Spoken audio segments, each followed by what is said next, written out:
Hey y'all, it's Diana from the Dianiverse, and I am here today to do the full moon in Libra forecast. So before I get started, I'm just gonna let you know about a couple of events I have going on coming up.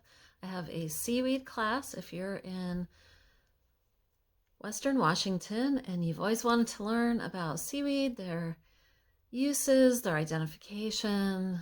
You can join my class by clicking on the link I'm going to put below. It's going to be a super small class and tickets are already selling. So if you're in the area and you want to attend that class, you can click on that link for the full details and registration information. Also, I'm going to be teaching or presenting, I'd rather say, at the Northwest Wildcrafters Rendezvous. That's going to be at the end of May. I will also put that link down below. These are the herbalism parts of what I do with plants, and it's going to be a really fun weekend event put on by Michael Pilarski and his Friends of Trees Society, and it will be really fun with a lot of herbalists and nature connection people there presenting different workshops for you to enjoy. Happy birthday to all the Aries out there. Hope you're having a good month. And I wanted to share with you guys, if you celebrate Easter, you might enjoy this, my home dyed Easter egg collection that I did yesterday. I'm celebrating Ostara at the time of Easter. I actually celebrate at the spring equinox. There's different points of view about when Ostara is. Some people celebrate it with the Christian Easter, so all about fertility and the abundance of life and the earth. However you're celebrating that, I hope you have a good time. So let's talk about our full moon in Libra. So I'm going to try a slightly different format today. I usually write these things out because that way I remember all the key points and I don't miss something that I felt was important. And I'm also the type of person that reflects on things and kind of gels it down to the essential points.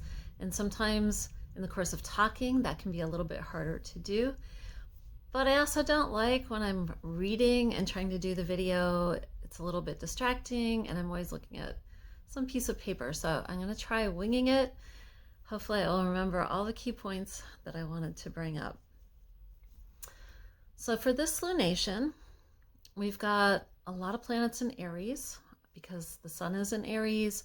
We've got Chiron in Aries. We've got Jupiter in Aries. So there's a big emphasis on the self. With Chiron there, it's about maybe healing some of our inner aspects, things that we want to develop in our character that we need to work on ourselves. And that's juxtaposed against the Libra full moon. The full moon is always the reflection on the opposite side of where the sun is. It's reflecting back to us different qualities from the other end of the astrological wheel. So we've got the self, our self-development, our self-healing, kind of juxtaposed against Libra, which is more about relationships, society, the group effort, thinking about the big picture. I'm kind of thinking about this particular moon as a sort of like the infinity symbol, where you dip into Aries, you do some healing, you have your big ideas about what you want to do, and then it circles back up to Libra and how that integrates into the greater society, how it works with your relationships and partnerships. And then you take that information and you bring it back to yourself and try to integrate that and move forward again. So while Aries is often more about action and impatience and movement, with that Libra element coming into it, you want to reflect a little bit. You know, you've got the scales with Libra. It's like this or that, one side or the other, this relationship, that relationship, life work balance. So you're going to be kind of integrating different things back and forth. And it's sort of a hermetic idea.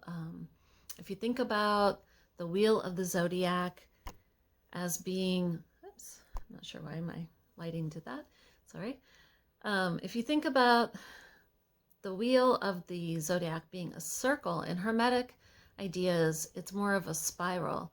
And I can see that reflected in the way that we've traditionally looked at the solar system, because you always see it depicted as circles, right? The sun is in the center, and then you've got these circles of the orbits of all the planets around it. And in reality, the way that we move through space, I'm sure you've seen this in videos, is more of a spiral where the sun is moving through the galaxy and it's pulling the planets with it as they rotate around in its gravity. So this is sort of a moon of leveling up in our ideas too, because there's a lot of planets in Taurus, which is where the nodes of fate are currently. It's kind of this big swath from Aries into Taurus at the moment of the planets. And Taurus is more about how we integrate with others, but it's a more primal relationship where we're integrating with others to see how we exist in relationship to them and what benefit those relationships bring to us. It's a little more personal, whereas Libra, being an air sign, because Taurus is an earth sign, Libra is an air sign where we are thinking more. We're more in the thinking realm. So it's more philosophical about seeing the long picture and how the overall relationships between people, how there's a give and take. You know, those scales of justice, there's a give and take. There's a balance to it where there's put actions out, actions come back to you. It can be about more than just personal relationships between you and another person, although there are still relationships involved, and it can be personal because you're thinking of your overall philosophy and maybe thinking about how that person fits in with how you see life, which is a little bit more of an overview than in Taurus, where it's very personal. Like, I give you this, you give me that. It's also a give and take, but there's a little leveling up that you do with Libra to a bigger picture. Now, at the same time that we've got the full moon going on, the nodes of fate will be squared by Pluto. So Pluto is in Aquarius. That is another air sign. All the air signs are masculine, so there is a real balancing act going on between the masculine and the feminine, and this can be within yourself, between ideas of, say, action and, I'm not sure inaction is the word I want to use. I'm trying to think of the right word. Like giving and receiving, right? Where you're giving, that's taking an action. When you're receiving, it's a little more passive. So there's a different quality to that. It's transforming the way we work in our relationships. So if that Aries part of you has not set good boundaries, you may be looking at some boundaries that you need to work on. If you are too codependent, you know, that could be where you need to put boundaries with people. You can also be on the other extreme where you're too independent. So you close out other people, and we all need other people to live. Like, there's no way to exist in a society without also interacting with other people, even if it's just going to the store and buying your food. That's dependent on a whole system. It's not something most people are just doing for themselves. Even if you have a garden, you're probably not growing every single thing yourself, right? So if you are too independent and can't soften towards other people's point of view, that can also be a problem. So there's a whole lot of balancing going out. And like I was saying, you have the air signs. You've got Pluto, and you've got Libra in air signs, and then you've got, and also Aries is fire, is masculine signs too. So all of those are masculine signs. And then you've got a bunch of things in Taurus right now, and that's more the feminine side. Also, Taurus and Libra are both ruled by Venus, which is feminine. So there's this big balancing act between giving and taking, action, receptiveness. So there's a lot of stuff going back and forth for us to work on. And this is going to be leading up to, in 2 weeks, of course, the new moon, which is unusual because it will also be in Aries again, which we've already had, right? We just had that 2 weeks ago. So generally we get one lunation in a sign and then we move forward.